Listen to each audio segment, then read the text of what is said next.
If you like what you see, please subscribe and like James's channel. Also, don't forget to click the bell icon so you'll be notified of future train videos.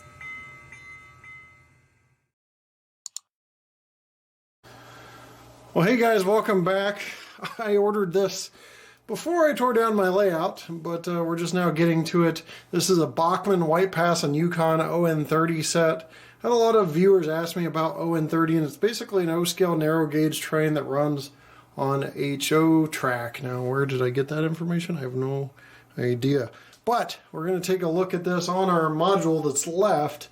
So we'll go over the locomotive and the two cars, and then we'll run it around just very quickly. Well, not around, but we'll run it back and forth as much as we can on this little stretch of track we have. So let's get started on, I guess, what would I call a product demo of this, because we're not going to be doing in-depth review on it.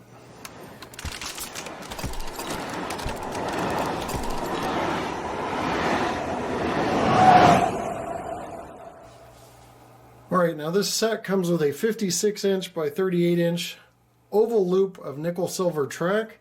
It's DC. This is a DCC module up here.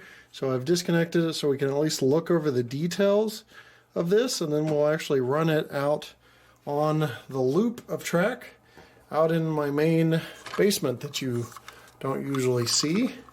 So this tender and locomotive are separate. There's a drawbar here, and it simply slides down into two different settings on the drawbar.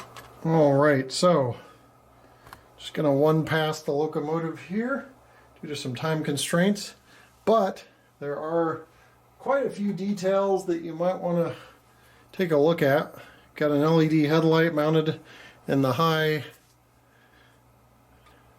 point of view above the smoke box door here. There's a smoke box door number plaque right there. Cow catcher, or pilot as they call it, a coupler cut lever that's fixed, and Easy Mate 2 coupler from Bachmann. Smoke box area looks nice, including the smoke box door has latch detail. Try to zoom in for you. It's a lot of shine on the locomotive, trying to make it not so shiny so you can see that detail a little better. The boiler and sand domes up top with the smokestack, there's a little better view, are nicely done. They're ornate. They've got white printing all the way around. Bell mounted here. These are the two lanterns. You have a whistle and a bell and the dynamo. A cab roof hatch that is fixed. Some plumbing going along the side of the boiler back to the firebox.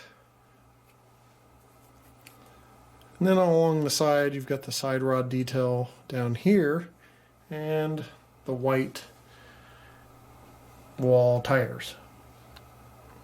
Or wheels, I should say. Alright, there's a closed off cab, but down at the bottom here you can see some rivet detail from firebox and the firebox door, because it's a step up to sit for the crew in these areas here. But that's the extent of the interior detail. Rivets going along the side of the tender all the way down, and a coal load along with a water hatch back in the rear, and a rear coupler cut lever, and that Easy Mate 2 coupler again, and a drop step. So that's the detail of the locomotive. Let's look at the cars real quick. Alright, so here's the first of three cars. This is a coach. It's named Lake Marsh. It's got a road number and everything, 224, all legible. WP and YR on the side for White Pass and Yukon Railroad, or road, I think. Then you've got this area up here with some skylighting, and those are semi-transparent windows. On the other side you can see peeking across a little chimney, because usually in these cars they've got like a little furnace to keep the area warm, keep the car warm, or at least one end of the car warm. Speaking of ends of the car, let's take a look at these ends. Nice ornate detail there, and a handbrake along with the Easy Mate 2 couplers popping back up. It's a pretty nice truck detail along with that fine plastic detail right there at the bottom.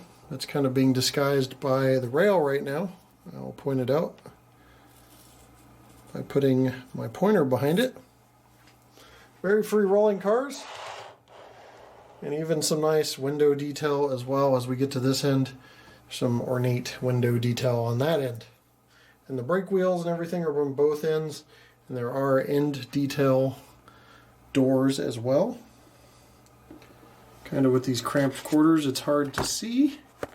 So we'll have a little bit of a camera adjustment there, but you can see the end doors on these cars as well. Right here we have an RPO car. It's a mail car. You see Royal Mail on the side there.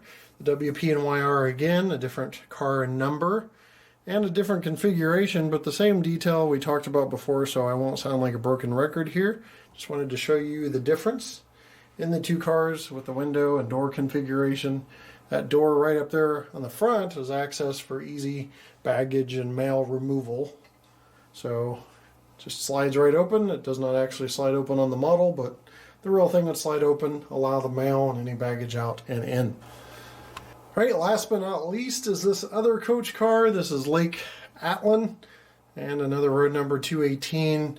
Same detail we talked about before. I was just giving you a quick look at it. I think it's good enough time to go transition out to the basement. A little different lighting situation, but we'll see this run on that oval track.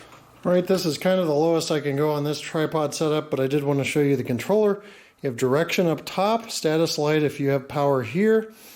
There's a simple power plug-in and another simple 3.5mm audio jack to plug into the oval track. And then your throttle, you simply turn to get it going. It's not plugged in right now, but in the direction you flip if you want to go frontwards or backwards. And that is the controller. Now, the track has its own features. The nickel silver track is more resistant to rusting. It's a little more robust than the steel track, so that is pretty cool as well. All right, now that I've shown you the track and the track setup, it is very easy to put together as well.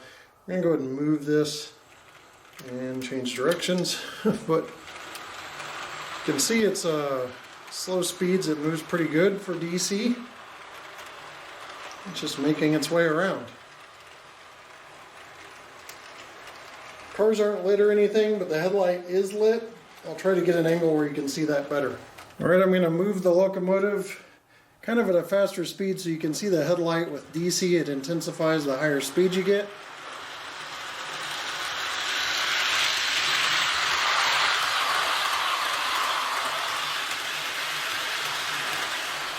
And there is lighting in the cars. It just needed a little higher DC voltage to see it. So with that said, that ends the product demonstration. I'm going to leave you with just this sight here. Nice, correct color temperature on that headlight. We'll see you next time right here on my channel. Thanks for watching.